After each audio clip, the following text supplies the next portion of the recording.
à travers un bel élan pour vous permettre d'avoir les deux pieds joints dans le contenu de cette émission avec notre premier sujet qui s'intéresse au Brésilien Ronaldinho qui voyage au Paraguay avec un faux passeport. Il se fait arrêter. Une enquête de Yann Cédric sur un récit de Annie France. Pour les plus de 30 ans, le simple fait d'évoquer le nom de Ronaldinho ramène immédiatement plusieurs images en tête. Les buts inscrits lors des Classicos au MPSG pour les supporters du PSG, les arabesques et les drills de feu du Brésilien avec le FC Barcelone, les coups d'éclat avec la Seleção. Aujourd'hui, l'ex-Ballon d'Or fait parler de lui de la pire des manières. En effet, après l'affaire de la construction illégale, c'est au tour d'une possession de faux passeports impliquant son frère. La justice paraguayenne a décidé mardi 10 mars de maintenir le Ballon d'Or 2005 et champion du monde 2002 en détention provisoire. Est-ce indispensable de le garder vu son statut ?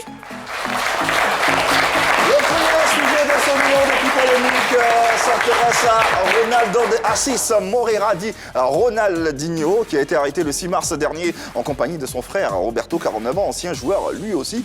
Tous deux, ils sont accusés d'être entrés au Paraguay en possession de faux passeports. Voilà donc qui nous permet d'ouvrir le débat. On vous rappelle que vous pouvez prendre part à ces échanges. De quelle façon ? En nous faisant parvenir votre numéro de téléphone WhatsApp sur le profil Facebook La 3. Et naturellement, vous pourrez intervenir ici en direct. Alors, Ronaldinho qui voyage au Paraguay avec un faux passeport, il se fait arrêter. Est-ce vraiment indispensable de le garder en prison vu son statut?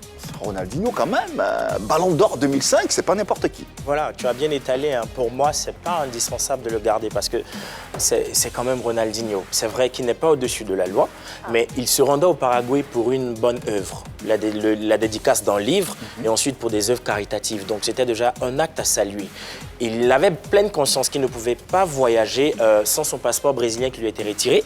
Mais s'il s'est retrouvé là en train de voyager avec un faux passeport, chose que peut-être il ne savait pas, s'il s'est retrouvé en train de voyager avec un faux passeport, c'est parce que justement c'était pour un aller-retour rapide. Donc il s'est pas, voilà, c'était pas dans l'intention d'aller faire des choses un peu ignobles, mais c'était pour une bonne action. Et pour ça, je pense bien que la justice paraguayenne peut quand même se pencher sur la question et le fait que ce soit Ronaldinho qui a justement bercé notre enfance et même pour certaines autres personnes qui a donné l'amour du football, quand même, on devrait quand même le laisser en liberté provisoire et non en détention. Et quelle que soit sa bonne ou sa belle intention, il est en fraude.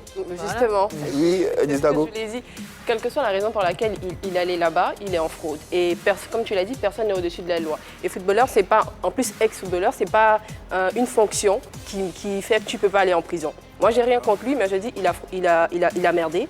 Et normalement, quand on merde, il y a des conséquences. Il doit les suivre. Peu importe. Attention aux gros mots sur ce plateau.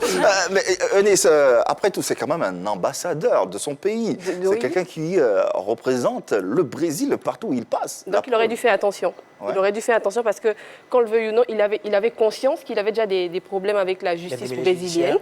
Et il avait conscience qu'il ne devait pas sortir du pays. Quand il le fait, il sait à quoi il s'expose. Donc il faut bien qu'il... Ce débat, pardon Marie-Dominique, que tu permettras, ce débat a l'air de très intéresser nos téléspectateurs, d'autant plus qu'on a un intervenant déjà qui se signale. Il se nomme Momo Diomandé, il est footballeur et il aimerait avoir donné un avis sur cette question que nous-mêmes nous posons. Bonjour Yves, bonjour tout le monde. Je vous suis depuis l'application mobile. Bonjour. Concernant Ronaldinho, pour la peine de prison, je ne suis pas trop d'accord. Pour tout ce qu'il a apporté au football, je pense qu'une grosse amende peut-être serait peut-être mieux. Voilà, parce que c'est une personnalité quand même. Certes, il n'est pas au-dessus de la loi, mais une grosse amende était mieux que la prison, pour son respect. Voilà, merci. Merci infiniment. Momo Diomandé, faites comme lui, vous nous envoyez votre numéro de téléphone WhatsApp sur le profil Facebook et vous serez en direct avec nous. Voilà, il a parlé d'une grosse amende qu'on pouvait lui donner tout simplement. Après l'image, est-ce que c'est bien de voir un ambassadeur tel que Ronaldinho, c'est vrai, indigné au-dessus de la loi, menotté devant les caméras à la face du monde entier? Est-ce que c'est aussi Marie-Dominique? C'est ce que Eunice a dit, il aurait dû faire attention et ne pas commettre cette infraction-là. Tout le monde fait des erreurs. Bah, oui, mais tout le monde fait des erreurs, mais après il faut assumer ses erreurs. Mais ça, c'est un délit. Ouais. Donc, il faut assumer. Et donc, tu as dit quelque chose tout à l'heure, c'est parce que c'est Ronaldinho, c'est quand même une icône et il se doit de donner, un exemple. Et je pense qu'il y a deux raisons qui ont poussé le Paraguay à le garder en détention. C'est que déjà, vu que c'est Ronaldinho et que c'est quelqu'un d'assez célèbre, il faut qu'il donne l'exemple pour montrer que le gouvernement, à travers sa justice, ne laisse pas passer des délits parce que ce sont des icônes. Et la deuxième chose, c'est que, Ulysse l'a dit tout à l'heure, c'est que Ronaldinho, c'est un récidiviste quand même. Il a déjà commis des délits chez lui, il a été condamné. Il y a même eu une amende, comme le disait... de 2,5 millions de dollars. Qu'il n'a pas payé. Donc, il est Ronaldinho, il a les capacités de se soustraire à la justice. Donc, il faut le laisser là pour qu'on puisse le juger comme tout le monde.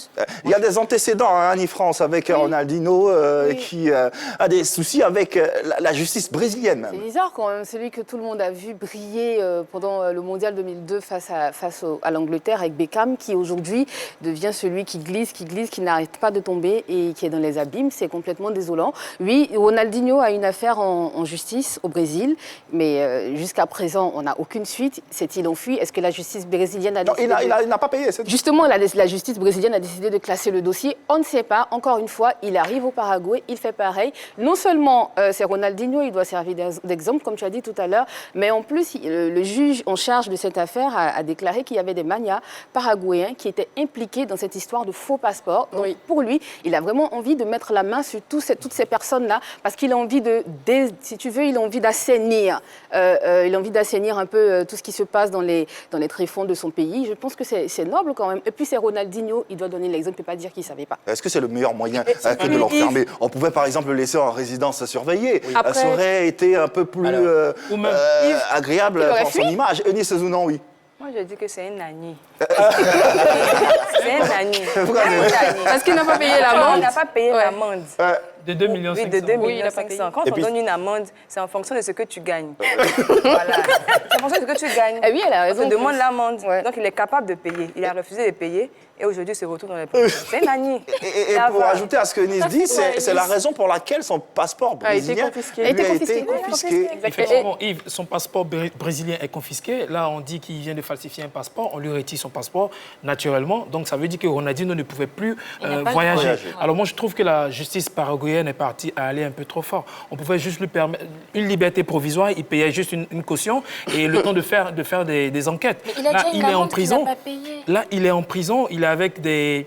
Enfin, c'est pour ça qu'il a des détention provisoire. Et ça m'amène à lire le commentaire de David Adams qui dit l'arrestation de Ronnie au Paraguay est une mise en scène pour prendre part à un tournoi de football en prison.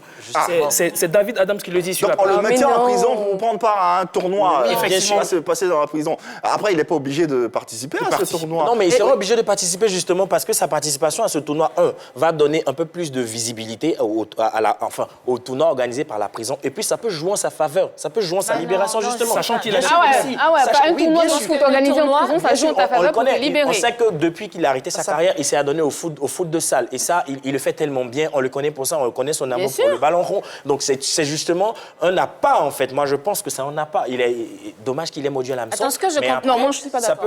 Ça peut justement jouer en sa faveur. Allez, la suite de ce débat dans un court moment.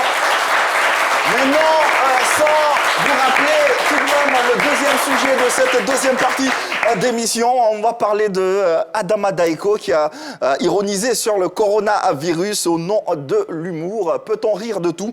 Nous recevons pour ce faire cet humoriste écrivain ivoirien Adama Daiko dans la deuxième partie qui vous attend. En attendant, on va rester toujours sur le premier sujet qu'on continue de débattre avec Ronaldinho qui voyage au Paraguay avec un faux passeport et se fait arrêter. Est-ce que sous notre pic ici, particulièrement en Côte d'Ivoire, ça aurait été possible? Particulièrement en Côte d'Ivoire, ça aurait été possible. Je mettrais ma main à côté. T'as ou pas? Pas en Côte d'Ivoire, mais ailleurs. Je me souviens, après la discussion qu'on a eue, qu'il y a eu une affaire à Madagascar où le président de la fédération de foot est recherché en ce moment pour une affaire de corruption. Et je pense que l'État malgache veut mettre la main sur lui. Et même le président de la CAF, Ahmed, qui est aussi parce qu'il a signé un contrat, il a résilier un contrat avec l'équipementier Puma. Oui, je ne sais pas si j'ai le droit de dire. C'est déjà fait. D'accord. On pensait à Reebok et à Adidas également. Exactement, voilà. pour signer un autre contrat avec un autre équipementier. C'était des échanges de bons procédés. Ouais. Et pour ça aussi, il est poursuivi. Ici, c'est possible. Ah bon. Ici, c'est possible parce que vous vous rappelez de Pythagore dans classe A. Oui. Mike Danant. Mike Danant. Effectivement, il y a eu un problème de piratage informatique sur une Miss. Oui. Vous vous rappelez, et il avait été arrêté pour enquête. Et après l'enquête, il a été... Est-ce qu'il a purgé sa peine? Non, c'était pas lui. Il a été arrêté pour l'enquête et après l'enquête, on a vu que c'était pas lui et il a été innocenté et il est sorti. Donc, en Afrique, c'est bien possible. Hein. Pas forcément en Côte d'Ivoire. Bon, il y a eu des exemples en Côte d'Ivoire, mais aussi en Tunisie, on a le rappeur Swagman qui a été justement mis aux arrêts pour escroquerie. Voilà, donc ce sont des choses qui se répètent avec les célébrités, comme pour dire que nul n'est au-dessus de la loi. Une fois qu'une célébrité se retrouve dans une position conflictuelle, dans une position de délire, la justice a le droit de faire son travail. Après, Swagman, est-ce que c'est l'envergure de Ronaldinho? C'est ça, en fait. Il parle de quelqu'un qui pèse des millions de dollars. Allez, on va refermer ce débat. Le premier, retenir quel délit commis sciemment ou inconsciemment par une personne entraîne forcément des conséquences juridiques. Nul n'est au-dessus de la loi pour échapper aux sanctions de la justice, peu importe son statut social. On va remercier Yann, Cédric pour avoir porté ce sujet et cette